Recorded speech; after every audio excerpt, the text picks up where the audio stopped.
फिर ठाकुरों के साथ निकल आई यहाँ इसी ओबरे में, जहाँ एक कोने में रेवती आंखें सुजाए बैठी थी।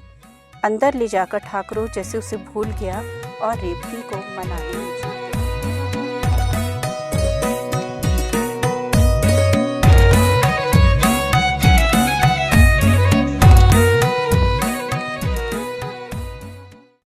इशिता आर गिरीश मैम, आपका द अनकॉमन पीपल अनकट में स्वागत है। धन्यवाद। आप हिमाचल की चर्चित कहानीकार हैं, उपन्यासकार हैं, कविताएं लिखती हैं, कहानियां सुनाती हैं और अनुवाद करती हैं। इस सब की शुरुआत कैसे हुई, ये विस्तार से बताइए। जी हाँ, मैं जिस परिवार में पली, मेरे पापा अलग अलग कलाओं में से उन्होंने हमें इंट्रोड्यूस करवाया। तो किताबें हमारे घर का उस तरह से ज़रूरी हिस्सा था जैसे घर की कोई भी और चीज़ होती है। हमें कल्पना ही नहीं थी कि किताबों के बिना कोई घर, कोई दिन हो सकता है। तो साहित्य का माहौल घर में था और पापा बहुत पढ़ते थे। मम्मी थोड़ा लाइटर चीज़ें पढ़ती थी, लेकिन वो भी तो हम दो सिस्टर्स हैं, हमारे लिए बचपन से बच्चों की मैगज़ीन्स सब्सक्राइब करवाई हुई थी। तो अलग अलग तरह की मैगज़ीन्स घर में आती थी। तो एक माहौल था कि अपनी साइलेंस में हर आदमी अपनी किताब लेके बैठा है, तो साहित्य आना ही था। और पापा स्कूल हेडमास्टर थे, कुछ समय वो कटराई रहे। फिर मैं जरी, एक रिमोट एरिया है, ये 2-3 साल हम लोग वहाँ भी रहे। तो पापा जिस भी स्कूल में गए, उन्होंने वहाँ के लाइब्रेरी रीडो की हमेशा, और बच्चों के लिए ज़रूरी किताबें वहाँ रखवाई। और वो एनकरेज करते थे सब बच्चों को वो किताबें इशू करने के लिए और पढ़ने के लिए। तो जाहिर सी बात है कि उनका अपना बच्चा भी वो किताबें पढ़ेगा। और जब पढ़ रहा है, ऐसा हुआ कि मैं दुनिया के दूसरे लोगों से ज़्यादा किताबों के बीच में रही। तो जब पढ़ा जा रहा है तो लिखना एक बातचीत की तरह बिल्कुल सहज रूप से आ गया। और जब मैं शुरू में कविताएं लिखती थी तो मेरे पापा उन कविताओं को ज़रूर पढ़ते थे और वो मुझे बताते थे कि ये कमी है या इस चीज़ को इस तरह से इम्प्रूव कर लो, और बहुत ज़्यादा पढ़ने के लिए एनकरेज करते थे। और फिर एक टीनेज में जाकर मैंने थोड़ा सा कहानियाँ लिखना शुरू किया, और वो एक्सपेरिमेंट का दौर काफ़ी लंबा रहा। उस एक्सपेरिमेंट के दौर में शायद मैं 1-2 न्यूज़पेपर्स में मेरी कहानियाँ आई भी। फिर काफ़ी आगे जाके जब मैं यूनिवर्सिटी में गई तो मैंने कहानियों को बहुत सीरियसली लिखना शुरू किया। जो मैंने तब तक पढ़ा हुआ था उस सब का प्रभाव उन पे रहा। हालाँकि उससे पहले कविता के लिए मैं कवि सम्मेलन अटेंड करती थी, बुलाया जाता था। और अभी भी यही है कि आपको कहानियों के लिए उस तरह के आयोजन नहीं मिल पाते जितनी आसानी से कविताओं के लिए मिलते हैं। तो लोग कविता पढ़ने के लिए आपको बुलाते हैं, लेकिन मैं पर्सनली सोचती हूँ कि कविता शायद मुझे उतने अच्छे से लिखनी नहीं आती जितना मैं अपने आप को कहानी वाला पर्सन समझती हूँ। आप कितने साल की थी जब आपने लिखना शुरू किया? मैं शायद बहुत बचपन से कुछ बोलती रहती होंगी। जो पहला एक रिकॉर्डेड था, अनफॉर्चुनेटली वो टेप हमारे पास नहीं है, लेकिन हमारे पापा हमारी बातें हम सब टेप करते थे। वो कैसेट कहीं खो गया, तो उसमें एक अंगीठी जलती है ना, तो चिंगारियाँ निकलती हैं। तो हमारे घर में अंगीठी घर के अंदर लाने से पहले उसको पंखे से खूब लाल कर दिया जाता था, तो खूब सारी चिंगारियाँ उड़ती थी। तो इन चिंगारियों पर मैंने शायद मेरी पहली राइमिंग पोएम लिखी होगी। याद है? एक आध लाइन शायद मैं बोल सकती हूँ। सुनाइए प्लीज। वो था, देखो चुन्नू, देखो मुन्नू, देखो रानी प्यारी, निकल रही आग से कैसी प्यारी प्यारी चिंगारी। और बस इतना ही याद है मुझे। तो वो उस कैसेट में था, वो खो गई। हो सकता है इसको बाद में पापा ने थोड़ा पॉलिश किया हो, वो मुझे याद नहीं, लेकिन मैं इसी वहम से जीती हूँ कि 8 साल की उम्र में मैंने कविता लिखी थी। स्टोरी राइटिंग और स्टोरी टेलिंग दो अलग अलग विधाएं हैं। जी जी, आप दोनों में निपुण हैं। पता नहीं। क्योंकि बहुत सारे लोग अच्छी कहानियां लिख सकते हैं, लेकिन वो अच्छी कहानियां कह नहीं सकते, अच्छी कहानियां सुना नहीं सुना सकते। नहीं सकते जी। तो आप दोनों ही विधाओं में बहुत निपुण हैं। इसके बारे में कुछ बताइए। कहानियाँ लिखने से पहले कहानियाँ कहना शुरू किया। मुझे लगता है कि कहानी कहना एक तरह से मनुष्य जीवन का एक बहुत बड़ा हिस्सा है। अ, मुझे युवल नोह हरारी की याद आती है। वो अपनी पहली किताब में लिखते हैं कि सर्वाइवल के लिए ये रेस ज़िंदा रही, ये ह्यूमन ज़िंदा रहे, क्योंकि उनमें बातचीत के साथ साथ वो बात तो कर रहे थे बाकी जानवरों की तरह, लेकिन उसमें स्टोरी टेलिंग भी थी। तो शायद ह्यूमन सर्वाइवल के लिए स्टोरी टेलिंग, जो अपने आप को कहानीकार नहीं भी बोल रहा है, आम जीने वाला आदमी भी हर वक्त कहीं ना कहीं कहानी सुना रहा होता है। जो थोड़ा सा इमेजिनेटिव है वो थोड़ा इमेजिनेशन में कहानियाँ ज़्यादा बुन दे रहा है। तो वो कहानियाँ बोलना मैंने पता नहीं कब शुरू कर दिया था। जब हम गांव में रहते थे तो वहाँ शाम के समय बच्चे इकट्ठे होके हम लोग बैठ जाते थे और सब कहानियाँ सुनाते थे। उन्होंने जो अपनी दादी नानी से सुन रखी होती थी वो कहानियाँ सुनाते थे, तो मैं कुछ भी सुनाती थी, लंबी लंबी कहानियाँ उसी समय बनती थी, उसी समय मैं सुना देती थी उनको। मैंने उस समय कभी नहीं सोचा कि ये कोई आर्ट है या मेरे में ये एबिलिटी है, मैं ये कहानियाँ सुना पा रही हूँ, लिख पाऊँगी कभी। बस वो खेल ही होता था। लेकिन जैसे बात पहले हुई कि वो बच्चे, गांव के बच्चे थे, वो मुझे कहते थे वो जो उस दिन कहानी सुनाई थी वो फिर से सुनाइए।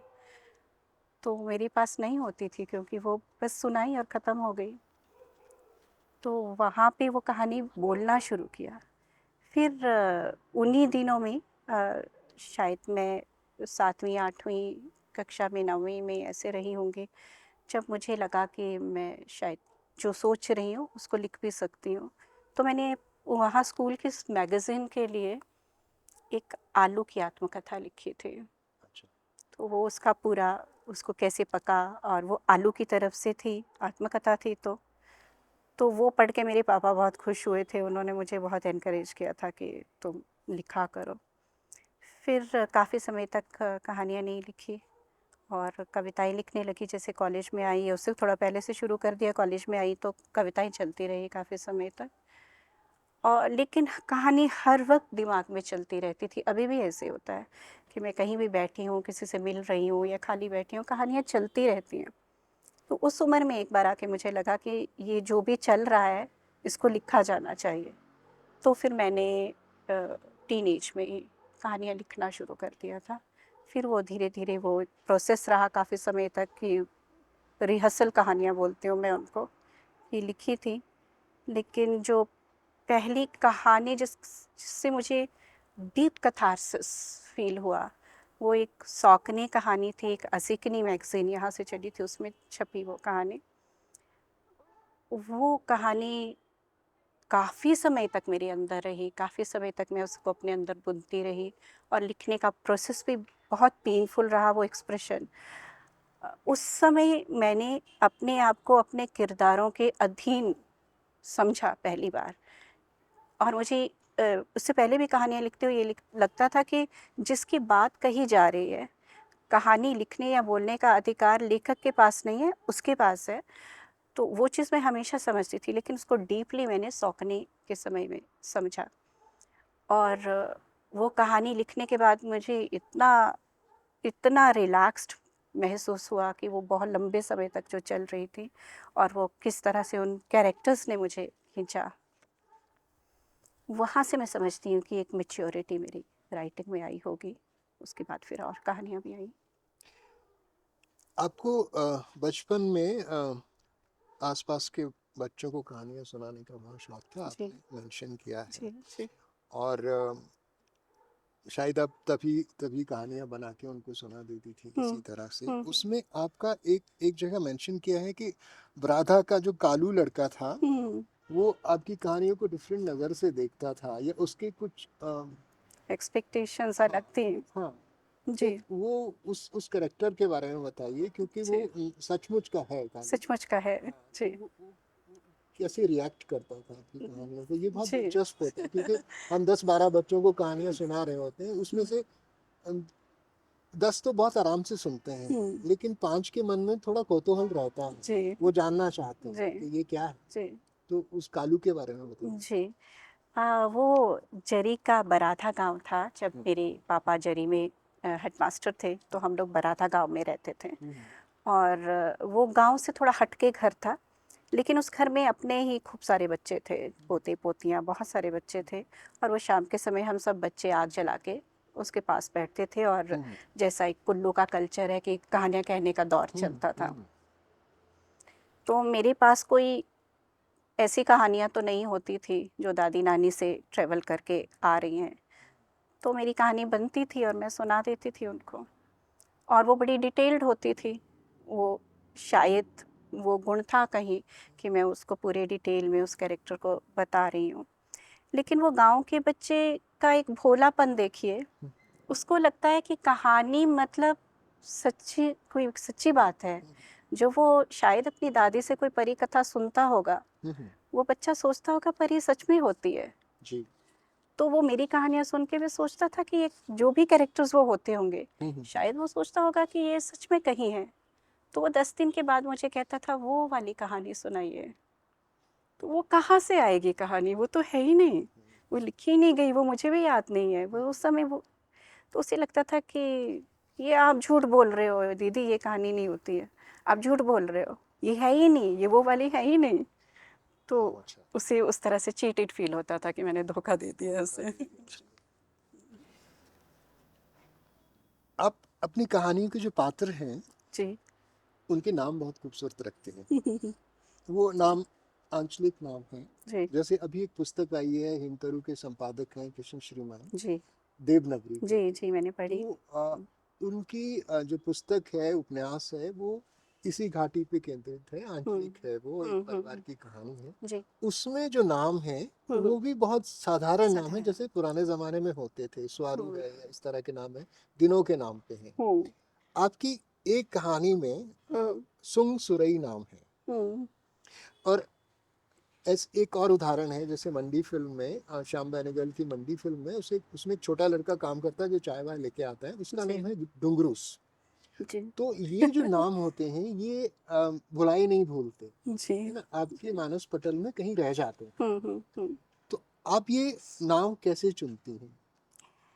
सुंगसुरे मेरे सारे नामों में से एक अपवाद ही बोलना चाहिए। वैसे मैं अपने नाम जिस भी स्थान की कहानी है, कुछ शहरी माहौल की कहानियाँ भी हैं, कुछ नए ज़माने की होती हैं, कुछ पुराने ज़माने की होती हैं। तो मैं कोशिश करती हूँ कि जो समय है और जो स्थान है उसके आधार पे वैसे नाम हो, आंचलिक नाम है। तो मैं कोशिश वही करती हूँ जो नाम मेरे ख्याल में आ जाते हैं। कभी कभी सोचती भी हूँ उनके बारे में, लेकिन सुंगसुरे के साथ ऐसे नहीं हुआ। और सुंगसुरे जब आप कहानी को पढ़ते हैं तो आप देख पाएंगे कि शायद वो एक असल चरित्र है भी नहीं, वो बहुत स्वप्निल सा कोई कैरेक्टर है जो सपनों में ही आया है, सपनों में ही मिलता है। और वो कैरेक्टर कहता भी है कि जब वो सुंगसुरे आया उसी समय सपने वाली लाल परी या बचपन वाली लाल परी ने आके मुझे उसका नाम सुझाया। ये सुंगसुरई नाम सच में उसी तरह से कौंध की तरह ही आया है मेरे पास, और जब ये नाम मेरे मन में आया तो वो मुझे इस कैरेक्टर के लिए बिल्कुल ही सही लगा। तो ये मैंने कोई बहुत सोच समझ के नहीं रखा, ये अचानक ही आया और मुझे उस कैरेक्टर के लिए सपनों जैसा नाम लगा, तो मैं फिर इस नाम के साथ आगे बढ़ती गई। उसी कहानी में जी। एक वाक्य है जो मुझे बहुत अच्छा लगा। उसमें आपने लिखा है कि हवा ने माँ की तरह मेरे माथे और बालों को सहलाया। मैं ये जानना चाहता हूँ कि अगर ये कहानी किसी पुरुष ने लिखी होती तो क्या वो इस वाक्य का इस्तेमाल ऐसे ही करता? बहुत सारे पुरुषों ने इमोशंस को एक्सप्रेस किया है, और माँ का जो ये प्यार होता है, और ये जो ठंडी हवाओं वाला जो एक सिंबल मैंने यूज़ किया है, हर पहाड़ में रहने वाला व्यक्ति मुझे लगता है कि इस चीज़ को समझ सकता है कि कितना प्यारा अनुभव होता है वो सुबह की ताज़ी हवा में निकलना, वो अनुभव, और एक माँ के दुलार का अनुभव। ये इसमें एक्सप्रेशंस की बात अलग से ले लीजिए, लेकिन अनुभव तो स्त्री और पुरुष को एक ही जैसा होगा, ऐसा मैं समझती हूँ कि माँ के दुलार को तो बेटा भी वैसे ही समझेगा जैसे कोई बेटी समझेगी। अब जो लिखना है वो एक पुरुष भावनाओं को कितना एक्सप्रेस करता है या होल्ड बैक करता है, उस पर निर्भर करता है कि एक पुरुष लेखक होता तो इस वाक्य को लिखता या नहीं लिखता। मैं समझती हूँ कि बहुत सारे पुरुषों ने भावनाएं अच्छे से व्यक्त की हैं, तो निर्भर करता है कि कौन लिख रहा है।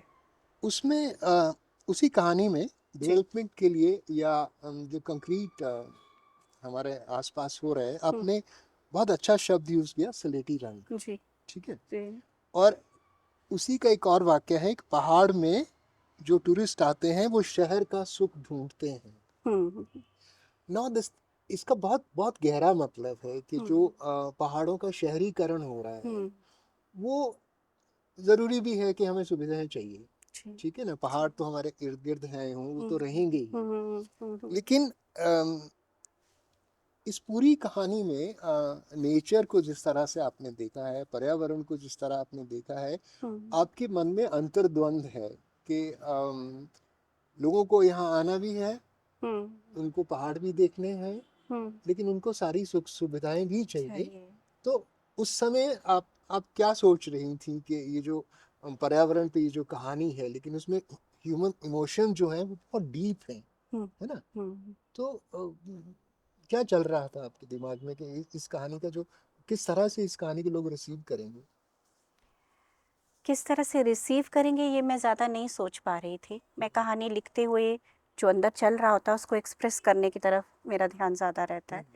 लेकिन ये जो एक डिबेट दिमाग में था, वो यहाँ की रियलिटी देख कर ही आ रहा था कि ये सच है। जब हम देख रहे हैं कि टूरिज़्म यहाँ पे कुल्लू मनाली का इनकम का एक मुख्य साधन है, और जो इस फील्ड से इस टूरिज़्म से जो लोग कमा रहे हैं, वो उनमें एक खींचतान है और वो हर तरह की सुविधा वो यही चाहेंगे कि ज़्यादा से ज़्यादा लोग आएँ।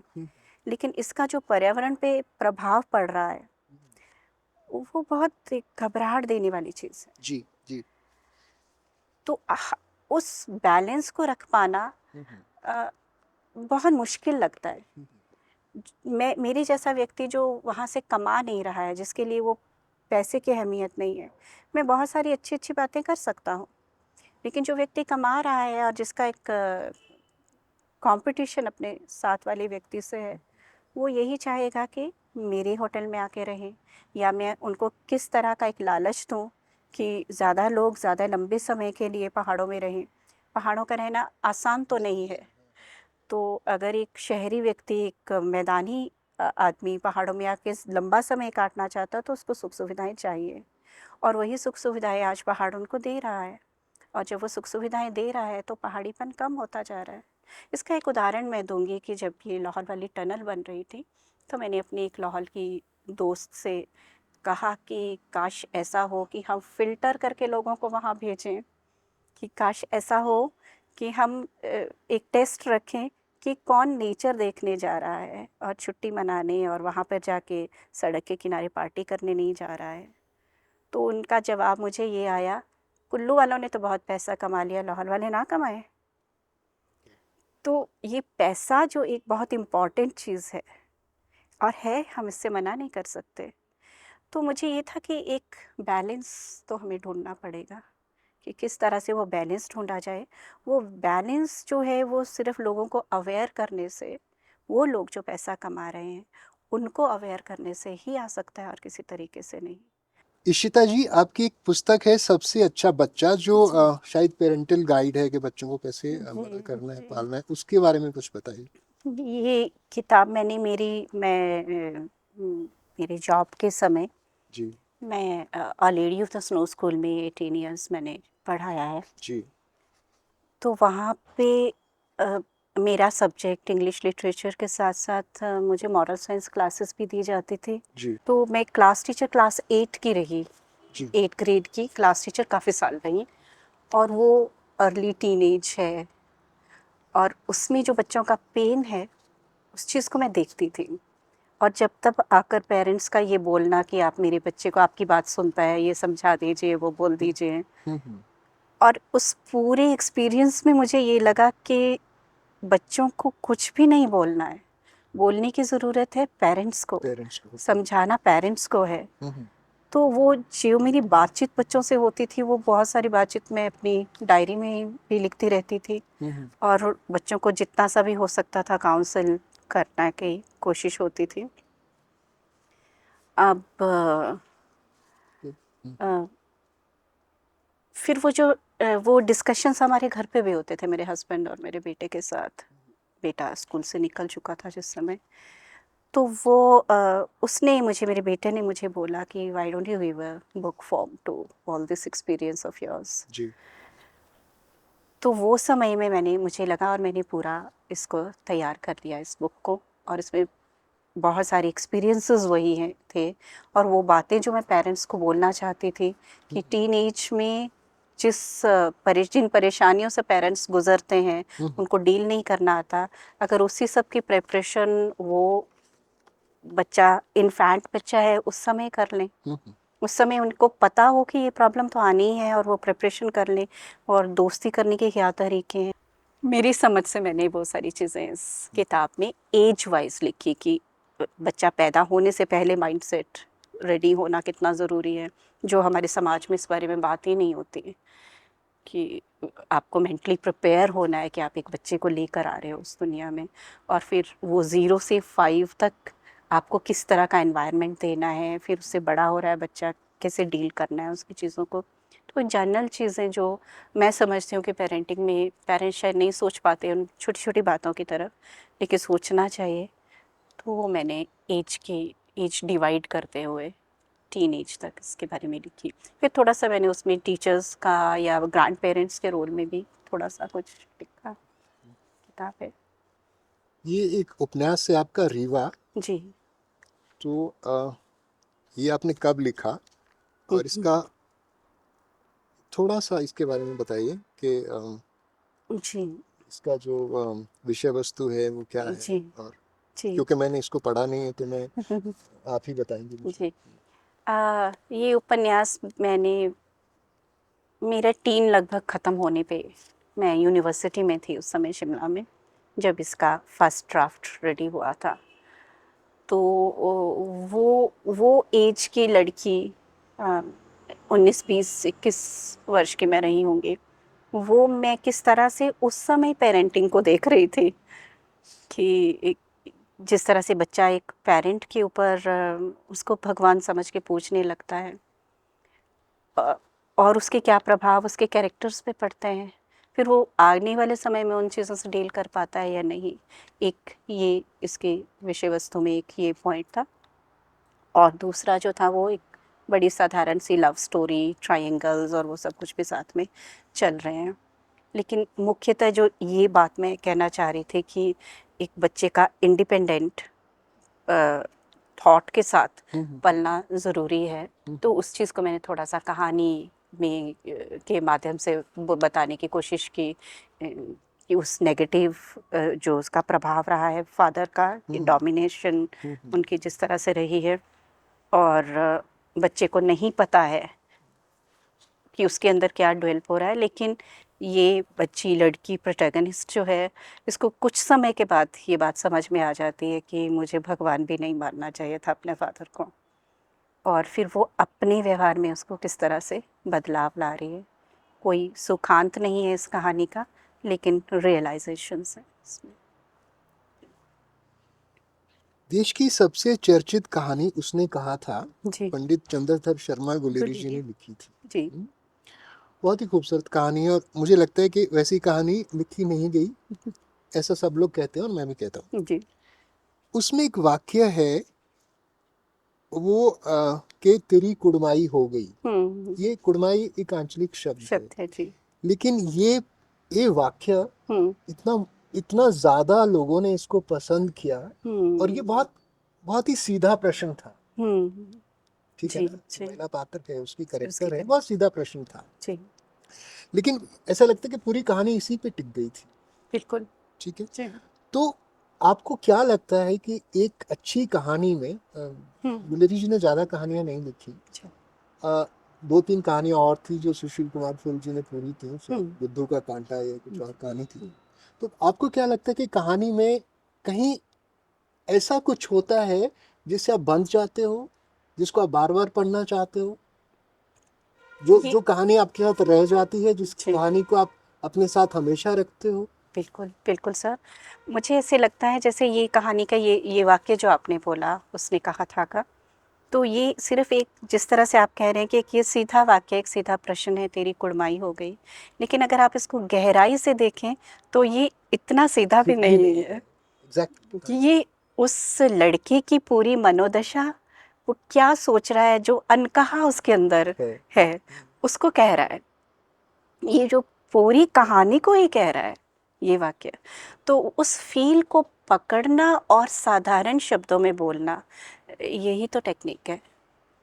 और जो कहानियाँ लंबे समय तक जीती हैं या कालजयी होती हैं, मुझे लगता है उन कहानियों में जो सबसे इम्पोर्टेंट चीज़ होती है वो है इमोशन का ट्रांसलेशन। जी आप किस तरह से अपने पाठक तक उस इमोशन को बिल्कुल सही सही पहुंचा पा रहे हो। जी तो वो कुछ कुछ पल होते हैं जिनमें इमोशंस ट्रांसलेट की जाती है, कहानी के कोई कोई पल होते हैं। जी। अगर वो चीज़ लेखक अच्छे तरीके से कर पाता है तो वो कहानी पाठक के साथ काफ़ी समय तक रहती है, उन बिंदुओं की वजह से। एक एक प्रश्न जो मुझे मतलब हमेशा मेरे जहन में रहता है जी कि जैसे आप कहानियां लिखती हैं, जी तो आपके जितने भी पात्र हैं उन हम्म, पे आपका नियंत्रण होता है। आप जी। अपने पात्र को जो चाहे वो करवा सकती हैं, मेरे है ख्याल ना? से नहीं। नहीं नहीं, सुनिए, जो वो करवा सकती है, हम्म, क्या कभी आपने अपने पात्र को खुली छूट दी कि वो जो करना चाहे वो कर सकता है, बिल्कुल फिर बिल्कुल। कहानी एक एक नई दिशा ले ले? जी, ज़िंदगी भी तो कोई भी दिशा ले लेती है। मुझे लगता है कि कैरेक्टर्स के साथ जस्टिफ़ाई करना सबसे ज़रूरी चीज़ है। आपका कैरेक्टर जो भी कर रहा है, अच्छा या बुरा, उसके पीछे एक कारण होना बहुत ज़रूरी है। तो कई बार होता है कि बहुत अब्रप्ट और बड़ा विचित्र सा एक्शन कोई कैरेक्टर ले लेता है, अगर लेखक उस पर नियंत्रण करने की कोशिश कर रहे हैं। अगर मान लीजिए मैंने कहानी का अंत पहले से सोच रखा है और मैं ज़बरदस्ती खींचकर उस अंत तक अपनी कहानी को लेकर आ रही हूँ, तो मेरा कैरेक्टर कोई ना कोई गड़बड़ ज़रूर करेगा। वो कुछ ना कुछ ऐसा करेगा जो उसका कैरेक्टर नहीं करता, एक एक जीवन में, असल जीवन में नहीं करता। तो मैंने तो ऐसा ही किया है कि मैंने अपनी कहानियों में अपने पात्रों को, वो जहाँ ले, मुझे पात्र को एक अच्छे से समझना बनाना पड़ता है। जैसे अभी मैं एक कहानी पे काम कर रही हूँ, तो कहानी का जो मुख्य जो भी उसकी घटनाएं हैं वो पहाड़ों के बीच में हो रही हैं, और जो मेरा प्रोटैगनिस्ट है वो कहीं शहर से पहाड़ों में वापस आ रहा है पूरी ज़िंदगी काट के। और फिर जो भी उसमें आगे कथानक है, कहानी आएगी तो आप पढ़िएगा। अ, अब जब मैं वो कहानी लिखना शुरू कर रही हूँ, मुझे बिल्कुल क्लियर है कि मुझे गांव की घटनाओं में क्या चीज़ उठानी है, इन इश्यूज़ में क्या उठाना है, वो मुझे समझ है। लेकिन मुझे ये नहीं पता है कि ये आदमी क्यों आ रहा है।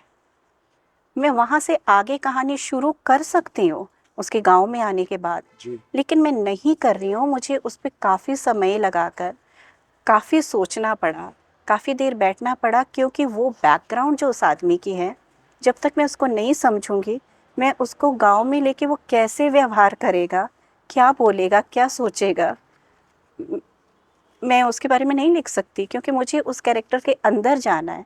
जब तक मैं उससे परिचित ही नहीं हूँ तो मैं कैसे कर सकती हूँ। तो मुझे कैरेक्टर तो पूरी तरह से सोचना पड़ेगा, मैं उसके पास्ट के बारे में लिखूँ या नहीं लिखूँ, लेकिन मुझे उसको समझना पड़ेगा। तो जब मैं उसको समझ रही हूँ कि ये उसकी बैकग्राउंड रही है, ऐसे वो सोचता होगा, ऐसा होगा, तो उसके अंदर घुसना मेरे लिए आसान हो जाता है। पर जब मैं घुस गई तो मैं वो बन गई ना, फिर मैं लेखक तो नहीं हूँ, फिर वो वही करेगा जो उसकी इच्छा है। तो मेरा तरीका ये है, दूसरे लोगों के और कई तरीके हो सकते हैं और सक्सेसफुल रहे होंगे, लेकिन मैं छोड़ देती हूँ। जैसे बहुत सी कहानियां हैं या बहुत सी किताबें हैं जो वॉल्यूमिनस नहीं है, लाइक सूटेबल बॉय की तरह की बड़ी किताब नहीं है, छोटी छोटी 135-40 पेज हम्म, की किताबें लोग हम्म, लिखते हैं, जो जिसे हम बड़ी कहानी भी कह सकते जी हैं जी। या नोवेला भी कह सकते नवेला। हैं। नाउ एक एक कहानी है, जैसे एक छोटा उपन्यास है एरिक सेगल का लव स्टोरी, जो अंग्रेजी में है। जी उसमें आप हर तीसरे पन्ने पे रोने लगते हैं।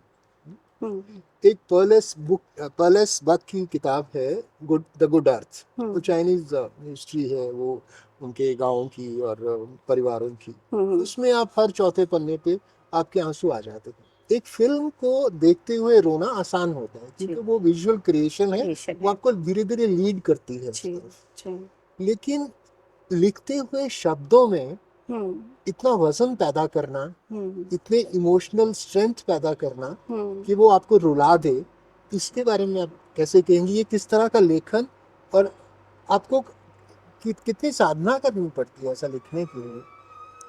बिल्कुल सर, मुझे लगता है कि वो एक कैथारसिस जो महसूस करना है, कितना डीप है वो, कितना डीप लेखक उसके अंदर जा रहा है और लिखते हुए उस विजुअल को उसी तरह से महसूस कर रहा है जिस तरह से वो फिल्म में दिखाया जाता है।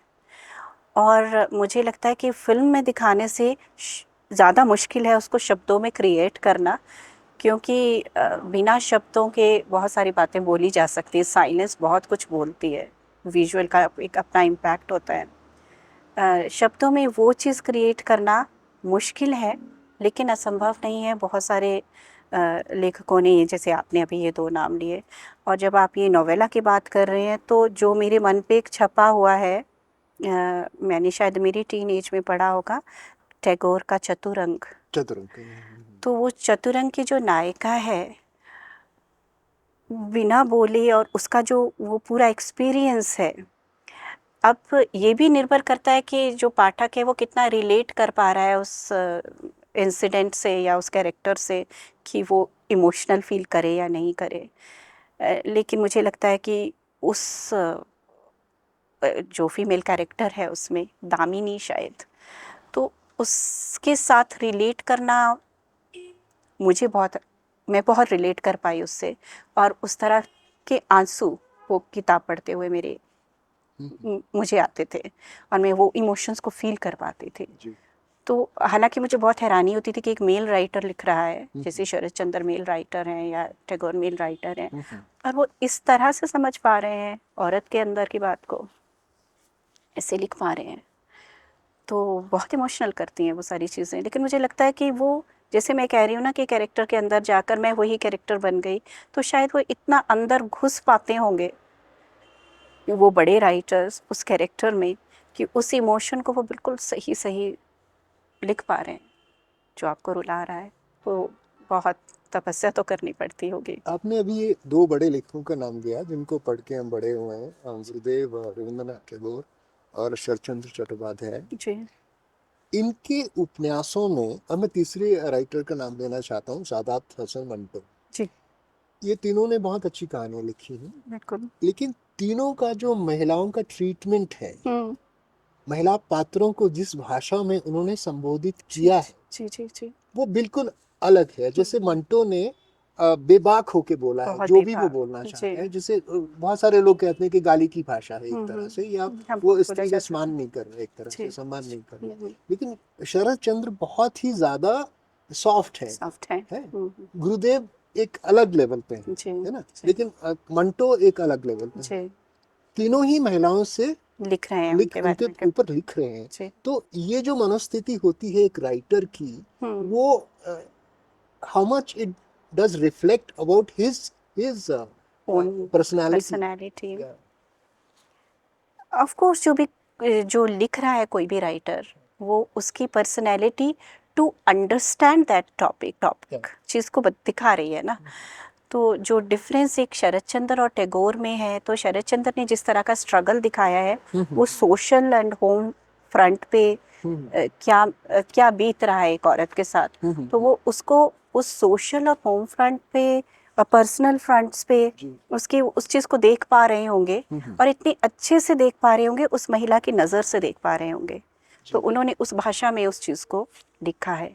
और टैगोर की जो महिला है, उन्होंने उस महिला के अंतर्द्वंद को भी लिखा है, और उसकी अंदर की दुनिया में क्या चल रहा है।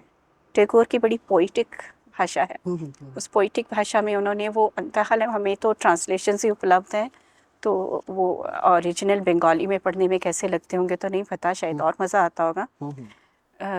लेकिन टैगोर की भाषा वो है, और वो अंदर की दुनिया की बात कर रहा है। जब हम मंटो की बात करते हैं तो ऐसे लगता है कि मंटो जैसे डेफ ईयर्स को कुछ सुनाने की कोशिश कर रहे हैं, वाह, क्योंकि इतना क्रूड, जिसको रफ बोला जा सकता एग्जैक्टली एग्जैक्टली। है, वो भाषा में लिख रहे हैं जब कान सुन ही नहीं रहे हैं। आप एक न्यूड फैक्ट उनके सामने इस तरह से परोस रहे हो जी। मंटो की कहानियों में। एक उसमें लस्ट नहीं है सर, वो एक कड़वाहट से भरता है, एक गुस्से से भरता है। मंटो की कहानियों में जब हम उन सीन्स को देखते हैं जी जी। तो एक गुस्सा जो आना चाहिए उसको देख के, चाहे उसको गाली की भाषा नहीं, बोली कहीं जाए। आपको लगता है कहीं वो कुंठित है पूरा व्यक्तित्व एक लेखक का? हालांकि कुछ टॉपिक्स उन्होंने जो उठाए हैं, मुझे लगता है, हालांकि मंटो को बहुत पसंद भी किया जाता है, बहुत बुरा भी बोला जाता है, कुछ टॉपिक्स मुझे लगता है कि एक बेहतर तरीके से बोले जा सकते थे। तो जैसे आप अभी बोल रहे हैं तो मैं सोच पा रही हूँ इस समय कि हाँ, वो एक कुंठा हो सकती है उनके अंदर की, एक भड़ास की तरह निकलना हो सकता है कि कुंठा वो से बेहतर शायद भड़ास है, या शब्द जो ऐसे मैं समझ रही हूँ कि कुंठा भीतर है, जब वो निकल रही है तो वो भड़ास है। भड़ास बन गया। तो उस भड़ास की तरह वो निकाल रहे हैं, लेकिन वो क्रोध भी हो सकता है। जो जिस तरह से मैंने डेफ ईयर्स की बात की, कि मैं कई बार सोचती हूँ कि मंटो को इस तरह से लिखने की क्या ज़रूरत क्या थी, जरूरत? ऐसा लिखने की क्या ज़रूरत थी जिसको आप एक परिवार में बहुत बार डिस्कस भी नहीं कर सकते। जिस तरह के भारतीय परिवार हम लोगों के होते हैं, तो उस परिवेश में बहुत बार हम मंटो की कहानियों को खुला पढ़ भी नहीं सकते, कुछ कहानियों को। जी। तो फिर मुझे ये लगता है उस समय सोचते हुए कि शायद ये ज़रूरत थी कि ये वो टैबू टॉपिक्स हैं जिनके बारे में हमारे समाज में बात ही नहीं होती, और होती है तो बहुत हल्का लिया जाता है या एक गलत डायरेक्शन में ले जाया जाता है। तो मेरे सामने ये प्रश्न ही है कि ये क्या वो एक भड़ास निकाल रहे हैं, या वो एक डेफ ईयर्स को इस गंदे तरीके से कुछ कह रहे हैं कि अब तो सुनो। अब वो सुनने वाला कितना समझ पा रहा है, वो उस पर निर्भर करता है। जो महिला लेखक होती हैं जी। उनको किन किन मुश्किलों का सामना करना पड़ता है जब वो लिखना शुरू करती हैं? जब वो इंडिपेंडेंटली लिखना चाहती हैं लेकिन परिवार का हिस्सा भी हैं, जी। तो what are the problems women writers face? I mean, this can we call मैं them, समझ रही हूँ जी। yeah, so प्रॉब्लम्स तो फेस करती हैं, क्योंकि हमारे समाज में एक मेल और फीमेल के बहुत क्लियरली अलग अलग स्थान हैं, कम से कम हमारी पीढ़ी तक तो ऐसा ही रहा। तो अ, जैसे मैं आपसे बताऊं कि मैं लिख रही हूँ और बहुत से लोग मुझे ये कहते थे, कितना अच्छा है ना, आपका परिवार आपका साथ देता होगा तभी तो आप लिख पा रही हैं। तो ये एक्सपेक्ट किया जाता है कि वहाँ से यस होगा yeah, तो आप हाँ, लिखेंगी। मैं यही जानना जी। हम्म। लेकिन मैं उन सब महिलाओं से ये बोलूँगी कि किसी यस का इंतज़ार करने के लिए रुकना नहीं होता है, आपको लिखना होता है। और जो आपकी रिस्पॉन्सिबिलिटीज़ होती हैं, एक महिला की जो घर चला रही है, लेडी ऑफ द हाउस है, तो वो डायरेक्ट या इनडायरेक्ट अपने घर के हर मेंबर की खुशी से जुड़ी हुई हैं और उनको सबका ख्याल रखना है। तो उसमें मैंने अपने केस में ये देखा कि जैसे मैंने परवरिश पे किताब लिखी है, तो मेरा बच्चा है, जी। जब वो छोटा था तो मैं सोचती थी कि ज़्यादा समय उसकी परवरिश पे दिया जाए। तो वो शिफ्ट में अपनी यंग एज में मैंने काम किया, और मैंने अपने दिमाग को ऐसे ट्रेन किया कि वो शिफ्ट में मैं इस रोल में उस रोल में इस रोल में उस रोल में जा सकूं। लेकिन आपकी एनर्जी तो ड्रेन होती है ना, आप उतना काम नहीं कर पाते। लेकिन जब एक उम्र निकली, उसके बाद मैं ये सोचने लगी कि हो सकता है कि वो शिफ्ट में ज़्यादा काम किया हो मैंने, और बहुत समय मिलता तो एट ईज़ हो जाती, शायद नहीं करती। लेकिन मुश्किलें तो आती है क्योंकि आपसे एक्सपेक्टेशन सबकी होती हैं। आप अनुवाद करती हैं, आप जी। अंग्रेजी की अध्यापिका रही हैं। जी। मुझे ये पूछना है कि जब हम पुस्तकों किताबों का अनुवाद करते हैं किसी दूसरी भाषा में, जैसे मान लीजिए डोमिनिक लैफियख का सिटी ऑफ जॉय है, जी। उसको हमने अंग्रेजी में पढ़ा है, उस पर एक बहुत अच्छी फिल्म भी बनी है। या ओरान पामुक का द स्नो है, या माय नेम इज रेड है, या इस तरह के और उपन्यास हैं जिनको हम ओरिजिनल भाषा में नहीं पढ़ते, हाँ जी, अंग्रेजी में पढ़ते हैं, या जिस किसी जो भी भी भाषा भाषा। तो उसमें कितना क्वालिटी लॉस होता है, क्योंकि कई बार जो ओरिजिनल लैंग्वेज में लिखी गई चीज़ें हैं शायद ट्रांसलेशन में उतना अच्छे से एक्सप्रेस नहीं कर नहीं कर पाते। तो या वो इंग्लिश में उसको ट्रांसलेट किया, फ्रेंच में भी किया, इंग्लिश में भी किया। जी। तो आपको क्या लगता है कि कितना क्वालिटी लॉस होता है ट्रांसलेशन में? क्वालिटी लॉस होता तो होगा, लेकिन मैंने कुछ बहुत अच्छे ट्रांसलेशंस पढ़े, जैसे मैंने आपको बोला कि ये दो की राइटर्स की रचनाएं पढ़ के मैं बड़ी हुई हूँ। जब मैं छोटी थी मेरे घर में हिंदी की किताबें आती थी, इंग्लिश की कम आती थी, और उस समय हम रशियन ट्रांसलेशंस भी पढ़ते थे। वो समय ऐसा था कि बहुत सारी रशियन किताबें इंडिया में आती थी। तो जो वो फील है टैगोर की या शरद चंद्र की, वो फील मैंने तो इस अनुवाद पढ़ के ही ली। और जब बड़े होके जब अंग्रेज़ी पढ़ना शुरू किया तो मैंने उनमें से कुछ चीज़ें अंग्रेज़ी में भी पढ़ी, हालांकि मुझे वो फिर अंतर भी महसूस हुआ। तो और मैंने जब खुद ट्रांसलेशंस किए, मैंने कभी हिंदी से इंग्लिश में ट्रांसलेशन नहीं किया। मुझे बोला गया लेकिन मैंने नहीं किया। उसका कारण ये था कि मुझे लगता है कि ट्रांसलेटर को जिस भाषा से अनुवाद कर रहा है उसकी बहुत अच्छी समझ होनी चाहिए, वो उसका अच्छा पाठक होना चाहिए, और जिस भाषा में वो ट्रांसलेशन कर रहा है उस भाषा का लेखक होना चाहिए। तो वो शायद उस फील को अपने उस ट्रांसलेशन में लेकर आ सकता है। बहुत अच्छे अच्छे ट्रांसलेशन होते हैं। इनका प्रेमचंद का पूस की रात का एक ट्रांसलेशन मैं बच्चों को पढ़ाती थी, द जनवरी नाइट करके, और मुझे उसमें बिल्कुल भी फ़र्क नहीं महसूस होता था कि ये इनका प्रेमचंद का लिखा नहीं है। वो इतने बढ़िया ट्रांसलेशन हुआ था।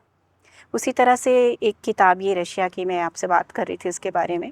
मेरी बचपन में निकिता का बचपन करके एक किताब ये हमारे घर में रहती थी, और मैंने, क्योंकि वो पहाड़ी गांव की एक ज़िंदगी है तो मैं उससे अपने बचपन को रिलेट कर पाती थी। बर्फ़ पड़ रही है, बच्चे बाहर बर्फ़ में खेल रहे हैं, उस तरह से। तो मैंने उसको बहुत बार पढ़ा और उम्र के अलग अलग स्टेजेस पे मैंने उसको पढ़ा।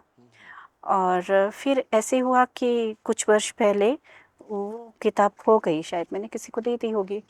वो मैं अपने घर से यहाँ इस घर पे मैं लेके आई थी, और मैं उसका कोई पर्टिकुलर सीन पढ़ना चाहती थी, लेकिन किताब मैंने बहुत ढूंढी, नहीं मिली।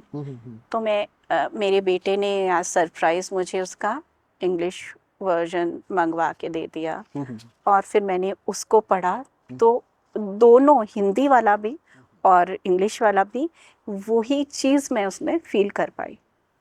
लेकिन कमला दास की आत्मकथा मैंने पढ़ी, और मैं जब उस समय यूनिवर्सिटी में थी तो मेरी किसी फ्रेंड ने मुझे, हम हॉस्टल्स में रहते थे, तो उन्होंने मुझे दी कि ये पढ़ो। और मुझे नहीं पता ओरिजिनल वो कैसी होगी, लेकिन मैं उसको मुझे बिल्कुल पसंद नहीं आया। मुझे बहुत फूहड़ लगा वो ट्रांसलेशन। तो मैंने उसको छोड़ दिया। कुछ पढ़ा, थोड़ा कुछ पेज छोड़ के, और ऐसे पढ़ा और फिर छोड़ दिया। लेकिन मैं बाद में सोच रही थी कि हो सकता है कि मैं इसका ओरिजिनल, अगर मुझे मलयालम आती होती और मुझे मलयालम में मिलता ये, तो शायद फील डिफरेंट होती।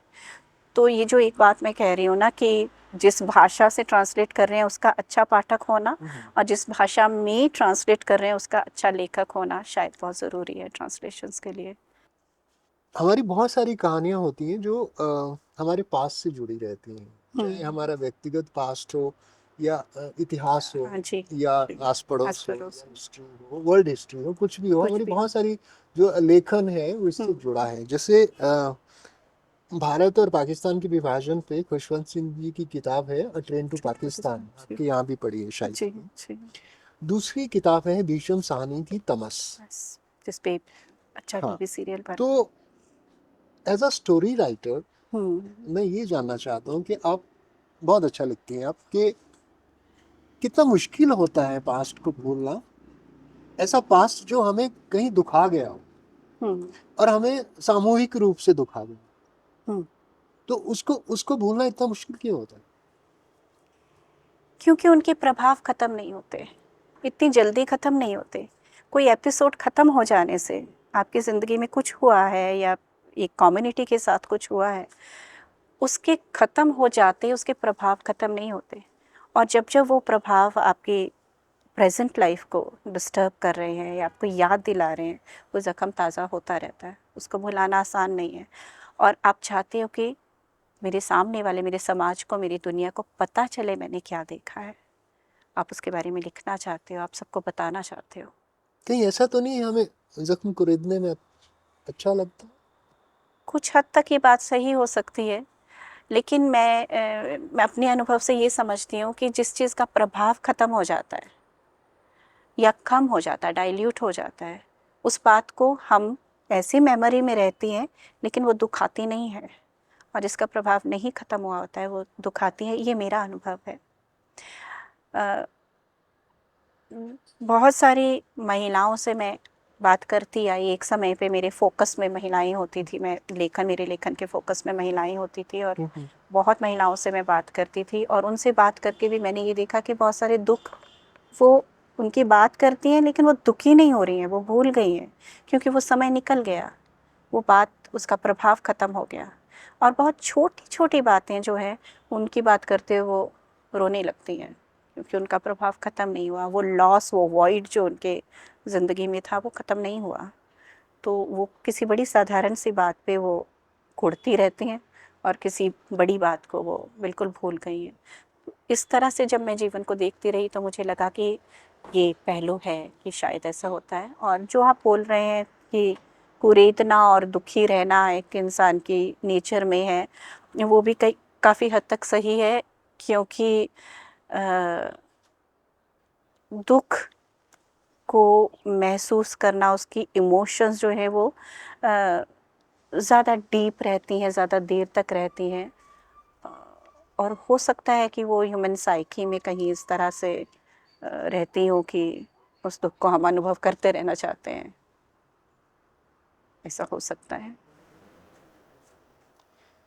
एक जापानी लेखक थे, उनको नोबेल पुरस्कार भी मिला था, यासुनारी कावाबाता। जी।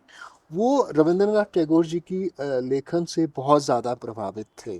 और उनकी अधिकतर कहानियाँ पहाड़ के जो वातावरण है उस पे है, या फैमिलीज पे है, इसी तरह की हैं। जैसे बहुत सारे चाइनीज ऑथर हैं, वो अपने परिवेश के बारे में ही लिखते हैं। जैसे हिमाचल है, हिमाचल बहुत सारे लोगों को एक पृष्ठभूमि देता है लिखने के लिए। जैसे मैं नाम लेता हूँ, जैसे ये किताब पढ़ी है, केम रुडयार्ड किपलिंग, ये हमारे आसपास से ही लिखी गई है। उसके बाद राहुल सक्रात्यान है, वो हिमाचल उनकी डायरियों में है, उनके लेखन में है। रॉरिक है, वो यहाँ के बस ही गए, इतने अच्छे पेंटर थे। ठीक है। निर्मल वर्मा है, उनकी कहानियों में है। पैट्रिक फ्रेंच है, वो शायद तिब्बत जब उन्होंने लिखा तो वो यहाँ से गुजरे तो उसकी बात हुई। मोहन राकेश हैं, अगे जी हैं, अगे जी के यायावत में उन्होंने मेंशन किया बहुत सारी चीजें।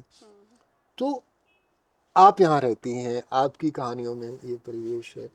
तो मैं आपसे यही जानना चाहता हूँ कि ये जो एक जो कोई वैली होती है, ये कोई जो जगह होती है, वो कितना प्रेरित कर सकती है इंसान को लिखने के लिए? मुझे लगता है हिमाचल में वो बात तो है। मैं तो बहुत खुशकिस्मत हूँ कि मैं यहीं पैदा हुई हूँ, यहीं पली हूँ, हिमाचल में ही रही हूँ पूरा समय। और जितने भी ये नाम आपने लिए, तो हिमाचल के पास देने के लिए बहुत कुछ है। नेचुरल ब्यूटी जो है वो तो है ही, और एक सॉलिट्यूड, एक भीड़ भाड़ से दूर की एक जो साइलेंस है, उसमें आदमी अपने तक वापस आ पाता है। तो या एडवेंचर्स हैं, जैसे आपने यात्राओं की, आप पैट्रिक फ्रेंच की बात कर रहे हैं, या अक्षय की बात कर रहे हैं, या राहुल संस्कृतायन की बात कर रहे हैं। तो इन लोगों ने यात्राओं के ऊपर लिखा। तो किसी मैदान में यात्रा करना और पहाड़ों में यात्रा करने में बहुत फ़र्क है, बहुत अंतर है। तो जब आप पहाड़ों में यात्रा कर रहे हैं, आप एक एडवेंचर में से निकल रहे हैं, और वो चीज़ आपको एक अलग तरह से एक फील दे रही है। अपनी बहुत बचपन में, यंग एज में हम लोग भी ट्रैकिंग्स किया करते थे। कुछ हमारे लिए दुर्गम स्थान हो सकते थे वो, शायद कई लोगों के लिए नहीं। तो वैसी जगहों पे आप में एक अलग ही फीलिंग होती है जब आप पूरी हिबिटेशन से एक अलग जगह पे जाकर आप यात्रा कर रहे हैं, आपके आसपास पेड़ हैं, चट्टानें हैं, नदी है, पानी है, जो सब आपसे बात कर रहे हैं और उनकी बातचीत में आप अपने आप को महसूस कर रहे हैं। तो एक लेखक के लिए, एक आर्टिस्ट के लिए, रॉरिक की बात पे नाम भी आपने लिया, तो इनके लिए ये एटमॉस्फेयर जो है बहुत अच्छी फीड देता है, एक म्यूज़ की तरह। तो वो चीज़ जो है वो हिमाचल में इन सभी राइटर्स को मिली ही होगी। निर्मल वर्मा के लिए तो घर ही है हिमाचल, तो उनकी फील में तो वो एक हिस्सा, हिस्सा है। उनके पर्सनैलिटी का हिस्सा बन के ही आता है। ये ऐसी मैं समझती हूँ। रस्किन बॉन्ड भी कसौली में पैदा हुए। उन्होंने भी उनकी पृष्ठभूमि ज़्यादा शायद उत्तराखंड है, देहरा वगैरह है, मसूरी वगैरह है, लेकिन हिमाचल पे भी उन्होंने लिखा है बीच बीच में। अब मेरा प्रश्न ये है कि पहले एक समय था शायद 10 साल पहले, बच्चों को दादा दादी या घर के बुजुर्ग सर्दियों में आग के पास बिठा के कहानियां सुनाते थे, और किसी ने अगर आग की तरफ पैर किया तो चिमटे से मार भी देते थे कि अग्नि की तरफ पैर नहीं करते हैं जी। क्या अब भी गांव में ऐसा है? क्या अब भी हम अपने बच्चों को प्रेरित करते हैं कि हमारे साथ बैठ के कहानी सुने? कहानियाँ सुने? गाँव में शायद ये चीज़ें अभी होंगी। जैसे मैं अपने बचपन में बोल रही हूँ कि मेरा कालू कहीं गाँव से अपने घर से कहानियाँ सुन के आता था, और अब भी शायद ये माहौल हो, क्योंकि गाँव की लाइफ में अभी भी वो सिंप्लिसिटी है जो कि जा रही है कि एक टेलीफोन हाथ में आने से, बच्चे के हाथ में आने से उसको कितना कुछ सहज ही उसके टेस्ट का मिलता जा रहा है कि दादा दादी नाना नानी की कहानियों की उससे ज़रूरत नहीं है। और लेकिन दादा दादी नाना नानी की कहानियाँ जो बच्चे को देती हैं, उस चीज़ को कोई और रिप्लेस नहीं कर सकता। तो मुझे लगता है कि ज़रूरत है इस समय पेरेंट्स को, अगर न्यूक्लियर फैमिलीज बहुत हैं इस समय, तो कहानी पेरेंट भी सुनाएगा। मैं सुनाती थी अपने बेटे को कहानी सोते हुए। तो उनको एक समय के साथ शिफ्ट करना पड़ेगा बच्चे के मन को देखते हुए, और कहानी के साथ एक वो जो रिलेशनशिप बनता है उसमें वापस आने का जो रोल प्ले करना है वो तो दादा दादी नाना नानी और पेरेंट्स को ही करना पड़ेगा। तो वो एक ये जो वैल्यू उससे आती थी वो बनी रहेगी, जो खो रही है अभी। हिमाचल के बहुत अच्छे समीक्षक और राइटर हैं डॉक्टर हेमराज कौशिक जी। टीचर भी हैं। उन्होंने हिमाचल की जो कहानियां हैं, जो हिमाचल के ऑथर्स की कहानियां हैं, उस पर बहुत अच्छा शोध किया है, और शायद पिछले 30-40 सालों से कहानी की कथा को दिव्य हिमाचल न्यूज़पेपर में उसको सीरीज किया है, उसको सीरियलाइज किया है। आपको हिमाचल के कौन से कहानीकार प्रभावित करते हैं, जो किसी भी भाषा में लिखते हो, हिंदी में, अंग्रेजी में, पहाड़ी में? मैंने मिसेस रेखा वशिष्ठ जो है वो मेरी अंग्रेजी की अध्यापिका भी थी कॉलेज में। अच्छा। तो मैंने उनकी कहानियों में जो एक परिपक्वता देखी है, और एक उनका जो पर्सपेक्टिव, एक ब्रॉडर पर्सपेक्टिव है चीज़ों को देखने का, मुझे वो पसंद आता है। बहुत सारे कहानीकार हैं जिनका मुझे ये लगता है कि जल्दी जल्दी क्वांटिटी की तरफ ज़्यादा ख्याल है। मिसेस रेखा वशिष्ठ का ऐसा नहीं लगता। मुझे उनकी कहानियाँ बहुत पसंद आती। एक कहानीकार को जो कहानी लिखना शुरू कर रहा है, उसको लिखने से पहले अपने व्यक्तित्व में क्या क्या चीज़ें ऐड करनी चाहिए जो शायद उसके पास नहीं है, ताकि वो एक अच्छी कहानी लिख सके? उसको अपने आप को जीवन में झोंक के देना आना चाहिए। मुझे लगता है कि बहुत बड़ी चीज़ है ये, कि उसको अपने आप को कहानियों से अलग रखना आना चाहिए। उसके पास बहुत अच्छे शब्द होने चाहिए, उन शब्दों, ऐसे शब्द और ऐसे एक्सप्रेशंस होने चाहिए जो सहज ही आते हों, कहीं से सीख के लिखे हुए ना हो, लेकिन इतना इतना भंडार उसके पास हो कि वो जो बोलना चाहता है उसको बिल्कुल सही तरीके से बोल पाए, क्योंकि आप एक इमोशन की बात करें, आप एक लाइफ की बात कर रहे हैं। आप जब कहानी कह रहे हैं वो मिनिस्कूल ऑफ लाइफ है, तो आप पूरी ज़िंदगी की बात, किसी की ज़िंदगी की बात कर रहे हैं। वो फिक्शनल हो सकता है आपके लिए, लेकिन वो फिक्शनल नहीं है, वो एक सचमुच का कैरेक्टर होना चाहिए दिमाग में। तो उसकी जब आप बात कर रहे हैं तो आपको वो बात बोलने आना और अपने आप को उससे अलग रखना बहुत ज़रूरी है। भाषा पे पकड़ होना बहुत ज़रूरी है, उसको सही तरीके से बोलना और ख़ुद को अलग रखना, कैरेक्टर के बीच में जाना, ये चीज़ें मांझना ज़रूरी है। मेरा अंतिम प्रश्न है, कोई 5 ऐसी पुस्तकें बता दीजिए मुझे, 5 या जितनी भी आप बताना चाहते हैं, हिंदी अंग्रेजी में, जिन्होंने आपको बहुत प्रभावित किया, जिनको पढ़ के आपको, जैसे ओल्ड मैन इन द सी है, मैं वो हर साल एक बार पढ़ता हूँ। जी जी। ट्रेन टू पाकिस्तान है, मैं हर शायद दूसरे साल एक बार पढ़ता हूँ। जी जी। मैं 2-3 किताबों को 2-3 बार पढ़ लेता हूँ। तो आपको भी कुछ ऐसा लगता है कभी कि ये जो किताबें हैं, इनका मेरे जीवन में बहुत महत्व है? हाँ बिल्कुल सर। जैसे मैंने बताया कि मैं शरद चंद्र और टैगोर के साथ उनको पढ़ के बड़ी हुई, तो टैगोर का चतुरंग की मैंने बात की। जी जी। तो उस नॉवेला को मैंने बहुत बार पढ़ा, बहुत बार पढ़ा, क्योंकि मैं उस कैरेक्टर को समझना चाहती थी। मैंने उस कैरेक्टर के ऊपर एक कहानी भी लिखी थी, मैंने उस पर ज़्यादा काम नहीं किया, मैं उस माइंडसेट में नहीं जा पाई दोबारा। मतलब वो कैरेक्टर नहीं था, लेकिन एक थिएटर आर्टिस्ट को उस कैरेक्टर तक पहुंचाने की यात्रा थी वो। तो उस लिए भी बहुत बार पढ़ा, लेकिन वो मुझे कैरेक्टर्स पसंद था, इसीलिए मैंने उसको चुना, इसलिए भी बहुत बार पढ़ा। शरद चंद्र का चरित्रहीन मैंने बहुत पढ़ा, बहुत ज़्यादा पढ़ा। मैंने टीनेज से पढ़ना शुरू किया था उसको। अमृता प्रीतम का रसीदी टिकट, इसे बहुत पढ़ा मैंने। और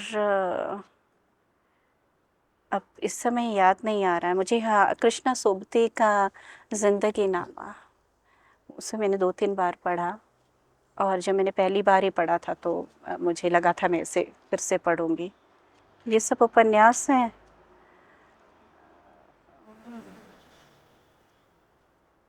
आपने उषा प्रेमदा की कहानियां पढ़ी? मैंने पढ़ी है, लेकिन मुझे याद नहीं। नरुनिसा परवेज?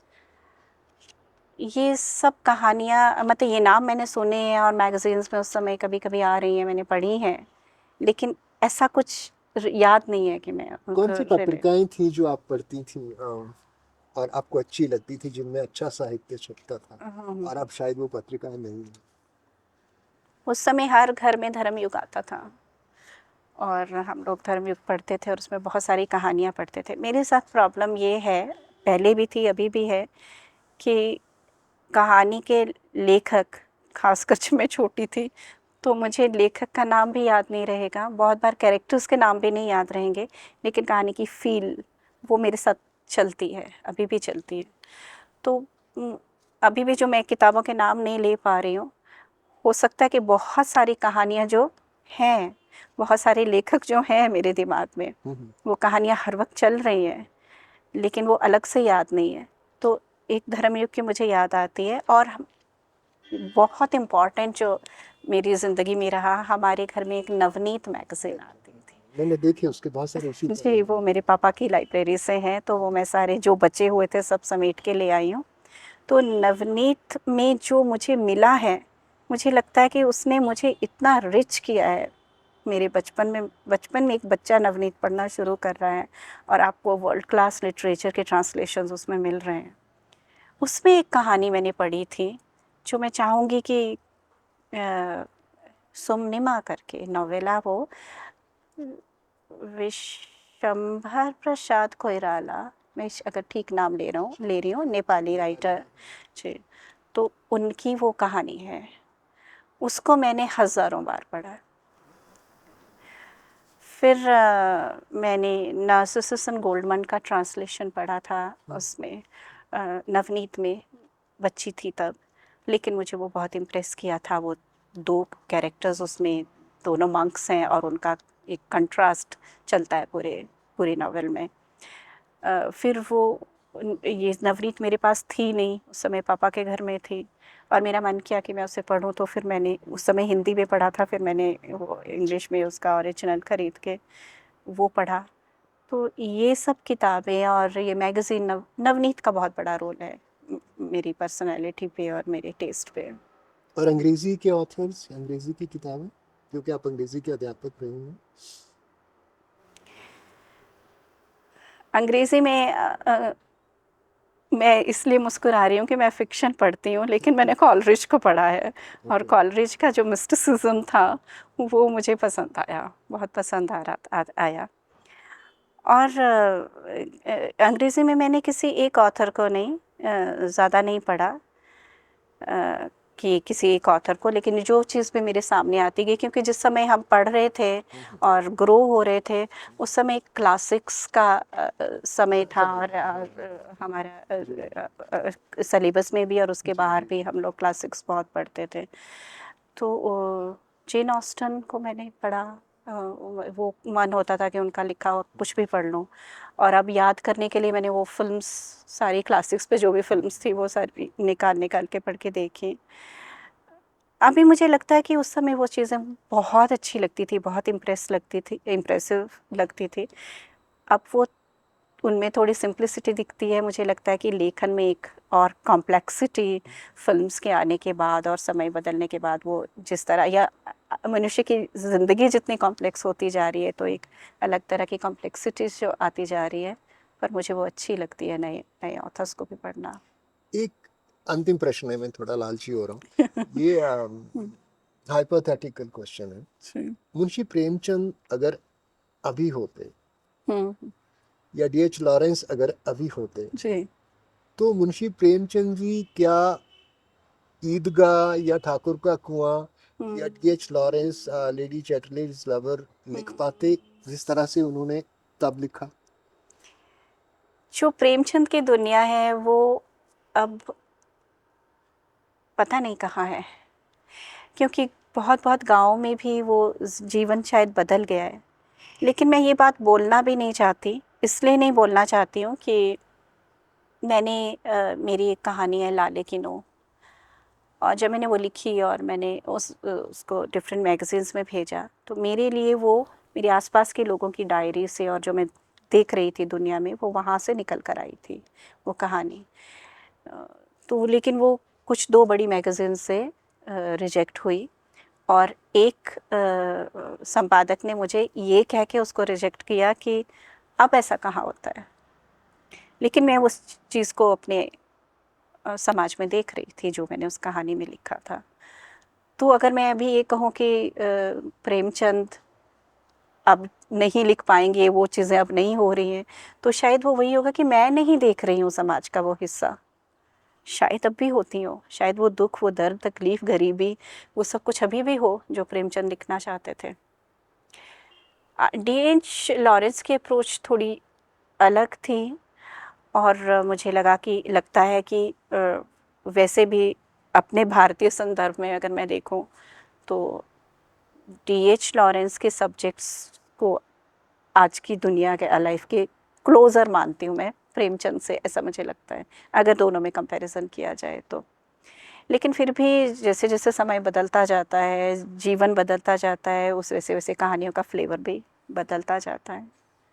जैसे आप बात कर रहे थे कि अप्रोच टैगोर की और शरद चंद्र की कैसी रही, और उसमें अगर हम देखें तो मंटो का समय ही बदल गया था ना, उन्होंने कुछ अलग तरीके से लिखी, और लगभग वही समय कमलेश्वर ने जब कमलेश्वर लिखा। जी का नाम जी, तो वो जो लाइफ ही बदल गई है, तो भाषा और अप्रोच और वो सब कुछ बदल जाता है।